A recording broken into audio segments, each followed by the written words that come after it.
Good morning everybody. Welcome to our latte art video. We are still trying to perfect our wing tart. Today I'll be having the Esperanzon Palma Casa, and she's having the cozy. And we have tried trying a new setting now because the previous time was not foamy enough. But we kept the same this was the higher warm temperature that we use, and then we choose more foam this time, setting 4. Let's see what the results are like.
And let's take a look at these two. This is the first one, looks like a fat little tulip on the stalk.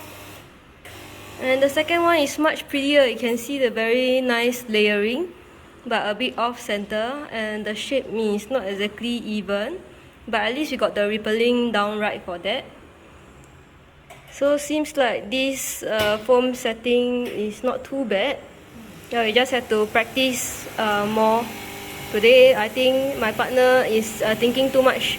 So when you think too much, your latte art tends to get affected as well, like cooking lah. Okay, thanks for watching our video.